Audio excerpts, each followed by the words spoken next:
श्री स्वामी समर्थ. पुन्हा एकदा तुमचं आमच्या चॅनेलवर खूप खूप स्वागत आहे. आज आपण सखी जरा जपून ग, सावध हरणी सावध ग, करेल कुणीतरी पारद ग, याविषयी आज आपण बोलणार आहोत. सखी जरा जपून ग. धोके हे प्रत्येक स्त्रीला असतात, पण त्यातही एकेरी आयुष्य जगणाऱ्या स्त्रीला ते जास्त प्रमाणात असतात. या जगात अजून खूप काय घडायचं आहे, पण त्याच्या आधी स्वतःला जपणं गरजेचं आहे. आपण समाजात स्त्री सुरक्षित नसण्याची अनेक उदाहरणे आपण नेहमीच वर्तमानपत्रामधून वाचतो.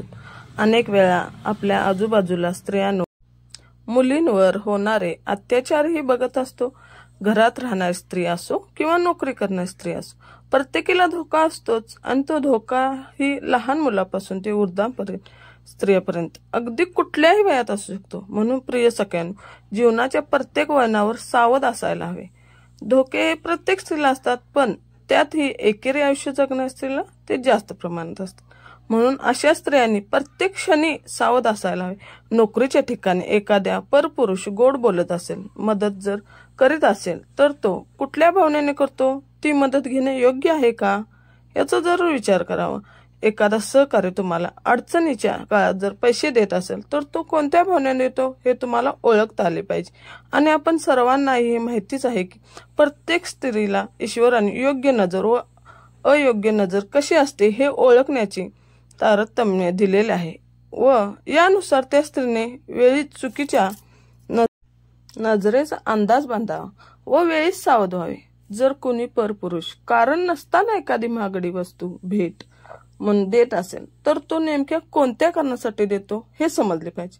बरेच पुरुष ही एकटी बाई आहे, हिला आता कोणाचा आधार नाही, या भावनेने सुरुवातीला भेट वस्तू देऊन जवळीकता निर्माण करतात व कालांतराने यातूनच चांगले संबंध निर्माण होऊन शारीरिक संबंधाची अपेक्षा करतात. म्हणून सुरुवातीलाच कुठलीही भेटवस्तू, मदत, पैसे स्वीकारताना नजर ओळखायला शिका. या ठिकाणी जर तुम्ही चूक केली तर त्या समोरच्या व्यक्तीला असे वाटते की तुमची त्याला मूक संमती आहे. याला शास्त्रीय आधार देखील आहे. कुठलीही स्त्री एखाद्या व्यक्तीबरोबर बोलताना वेगळी भावना, विचार सहसा येत नाही. समजा एखादी स्त्री तसा विचार करत असेल, त्या विषयावर विचार करत दिवसातून एकदा करत असेल, तर तिच्या तुलनेत पुरुष हा प्रत्येक 58 सेकंदाला तो तसाच विचार करतो, भावनेचा विचार करतो. त्यामुळे तुम्ही सहज जरी एक चांगल्या भावनेतून परपुरुषाशी बोलत असाल, तरी त्या व्यक्तीचा गैरसमज होऊ शकतो. म्हणून सावधता बाळगावी. त्यातच वैधत्व आल्यानंतर बऱ्याच स्त्रिया नैराश्यामधून जगत असतात. अशा वेळी मनातल्या सर्व भावना त्या समोरच्या व्यक्तीकडे व्यक्त करतात. घरातील काही गोष्टी अशा असतात की त्या घराबाहेर परक्या व्यक्तीला सांगू नयेत, परंतु भावनेच्या भरात अनेक वेळा स्त्रिया सर्व सांगून मोकळ्या होतात. मात्र त्याचा दुष्परिणाम आयुष्यभर सहन करावा लागतो. त्या व्यक्तीला आपल्या घरातील सर्व पार्श्वभूमी समजली जाते. यातूनच चोरी, दरोडे, खून अशाही घटना भविष्यात उद्भवू शकतात. तसेच त्या स्त्रीवर अत्याचारही होऊ शकतो. म्हणून सख्यांनो, कुणाजवळही मनातील सांगताना तसेच कुणाची मदत घेताना आधी 5 वेळा विचार करा की हे वागणे माझ्यासाठी व माझ्या कुटुंबासाठी धोकादायक तर नाही ना. कुणावरही पटकन विश्वास चटकन सांगेल ते ऐकणे, या आपल्या स्वभावातील दोष काढून टाकावेत. चातुर्याने आणि शहाणपणाने प्रत्येकाचा स्वभाव ओळखायला शिकले पाहिजे. अनेकदा सहकारी, अधिकारी गोड बोलून जवळचे साधतात. अशा वेळी हे असेच चालते हे डोळे झाकून मेंदू रोखून वागणाऱ्या व स्वीकारणाऱ्या स्त्रियांना सोसत राहावे लागते. हे नक्कीच शारीरिक संबंधाच्या स्वार्थासाठी अगदी कर्मचारी स्त्री वर्गाशी सुद्धा हे अधिकारी जवळतेने वागतात. काही महत्वाकांक्षी स्त्रिया धडपडणाऱ्या असतात.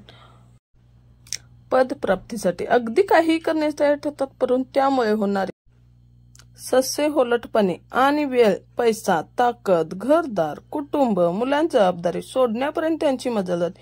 पण एवढे करूनही फसवणूक झाल्यामुळे हाती फारसं लागत नाही. हा अनुभव असतानाही त्याच मार्गाने जाण्यापासून स्त्रिया स्वतःला रोखू शकत नाही. अतिमहत्वाकांक्षेपायी व एकेरी आयुष्य जगताना येणारे संकट यामुळे काही स्त्रिया अगदी स्त्री तत्व समर्पित करण्यासही तयार होतात. परंतु अशा वाहत जाणाऱ्या क्षणी स्त्रियांनी स्वतःला रोखणे शिकायला हवे. प्रिय सख्यांनो, क्षेत्र कोणतेही असो, जीव घेणी स्पर्धा, अतोनात अडथळे, नको तेवढे आव्हाने समोर उभे असतात. अगदी निर्भयपणे जिद्दीने त्या समोर जावे लागणार आहे. हे तुम्ही या घडीला लक्षात ठेवा, कुटुंबाची सर्व जबाबदारी तुमच्यावर पडल्यामुळे अगदी भाजी खरेदीपासून ते संसाराचा नौका यशस्वीरित्या तडीपार नेण्याचे असेल तरी मनाचा कणखरपणा, निर्णयात ठामपणा, निर्भीडता, संघर्षाला सामोरं जाण्यास सामर्थ्य, मागे हटण्यास नकार, परिस्थिती झुकवेल त्यापर्यंत झुकणे नाकारण्याचा दृढ निश्चय व निग्रह तुमच्यामध्ये असायला हवे. परिश्रम केल्याशिवाय पर्याय नाही आणि अपयशाला भीक घालायची नाही असा निर्धार करा. मुळू मुळू रडणारी, वाटतेच डळमळणारी, अति काळजी करणारी, खचून जाऊ नाही जमणार अशी नकारात्मक भूमिकेत जगणारी स्त्री एखाद्या परपुरुषाच्या गोड बोलण्याने त्याच्या फसव्या जाळ्यात अडकू शकते. म्हणून हे नकारात्मक गुण वेळीच काढून टाका. कुणाच्या दयेवर जगण्यापेक्षा ताठमानेने स्वतःच्या हिमतीवर जगण्यास शिका. घराच्या बाहेर पडतानाही बसमध्ये, रेल्वेमध्ये अनेक उडाणटप्पू माणसे स्त्रीवर अत्याचार करतात. अशा वेळी काय सावधगिरी बाळगावी हे मी तुम्हाला सांगते. पती असताना जसे तुमचे राहणीमान होते अगदी आताही तसेच ठेवा.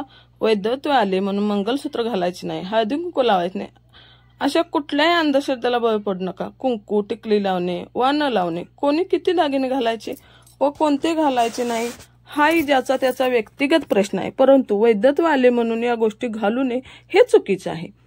घराच्या बाहेर पडताना सहसा एकटीने बाहेर न पडता कोणीतरी मैत्रीण वा बहीण सोबत घेऊन बाहेर पडावे. ऑफिसला जाताना तसेच ऑफिसमध्ये मैत्रिणीचा समूह करावा. एका महिलेवर जर अन्याय होत असेल किंवा ती महिला अत्याचाराला बळी पडत असेल तर सर्व मैत्रिणी संघटितपणे अशा अप्रवृत्तीचा प्रतिकार करावा व त्या महिलेला साथ द्यावी. तिच्यावर अन्याय होतोय, मला काय करायचे ही कुमंडक वृत्ती सोडून द्या. कदाचित उद्या आपल्यालाही आयुष्यात हे दुष्ट कृत्य घडू शकते ही जाणीव ठेवा. प्रवास करताना कोणी जर छेड काढत असेल किंवा असलीच वागत असेल तर गप्प बसू नका. वेळीच इतर प्रवाशांची मदत घेऊन होणाऱ्या अन्यायाला वाचा फोडा. तुम्ही जर गप्प बसलात तर समोरची हिंमत अजून वाढते. म्हणून वेळीच इतरांची मदत घेऊन अन्यायाला वाचा फोडा. स्वतः संरक्षण करण्यासाठी शक्य असेल तर खरोखरच जुदो, कराटे यांचे प्रशिक्षण घ्या. वेळप्रसंगी याचा वापर करण्याचे घ्या. स्त्री ही अबला समजली जाते, परंतु ती स्त्री वेळप्रसंगी रणचंडिकेचे दुर्गेचा अवतार होऊ शकते हे समाजाला दाखवून द्या. नोकरी वा व्यवसाय करणे ही आजच्या काळाची गरज आहे. प्रत्येक स्त्री ही जबाबदारी पुरुषाच्या बरोबरीने पार पाडू शकते. तुमच्याकडे बुद्धिचातुर्य आहे, संस्कार आहेत, कलागुण आहेत, शिक्षण आहे. अत्याचार होईल म्हणून घाबरून घरात राहू नका. अत्याचार रोखण्याची धमक तुमच्यात निर्माण झाली पाहिजे हे लक्षात ठेवा. प्रिय सख्यान, प्रत्येकाला आपलं जीवन समृद्ध करण्यासाठी स्वतःचा आत्मविश्वास वाढवून व्यक्तिमत्व विकास करणे गरजेचे आहे आणि मला असे वाटते की तो तिचा जन्मसिद्ध अधिकार आहे आणि तो तिनं मिळवलाच पाहिजे. व हे सर्व साध्य करण्यासाठी जीवनातील प्रत्येक पाऊल सावधतेने जपूनच टाकले पाहिजे. म्हणून स्वतःला ओळखा. लेचेपेचे, मिळमिळीत, गर्भगैत होऊन राहून चालणार नाही. एकेरी आयुष्य जगताना निडरपणे, निर्डावलेल्यापणा, निर्भयी, धाडशी वृत्ती, निर्णय क्षमता तुमच्यामध्ये हवीच. आज या 21व्या शतकात तुमच्या पंखामध्ये आत्मविश्वासाचे आणि निर्भयी वृत्तीचे बळ आल्याशिवाय आपल्या कुटुंबाचा, देशाचा आधुनिक विकास व प्रगती याची वाटचाल यशस्वी होणे शक्यच नाही. म्हणून म्हणावीशी वाटते, सखी जरा जपून ग वाट धुक्याची गंभीर. दिसती फुलं रस्त्यावर पण कुठं दडले तीर. हसत चालतीस वाटा स्वप्न डोळ्यात भरून, पण सावध राहा ग बाई काळ दडले वर्णातून. तुझा आवाज ठाम हवा, तुझं पाऊल निर्धाराचं, पण जप ग सखी तुझं अस्तित्व जगण्यात. भेटतील वाऱ्याचे झोके तर कधी वनव्यात भिरभिर, तरी उभी राहा तू स्वतःस जास्त विसर. जग बदलू पाहशील जेव्हा टोचतील कटू नजरा, तरी म्हण सखे मनाशी मीच आहे उजेडाची झरा, मीच आहे उजेडाची झरा. अशाच नवनवीन कथांसाठी आपल्या चॅनेलला नक्की सबस्क्राईब करा आणि आवडल्यास लाईक, शेअर आणि कमेंट करा. स्वामी महाराजांची कृपा तुमच्यावर सदैव राहा.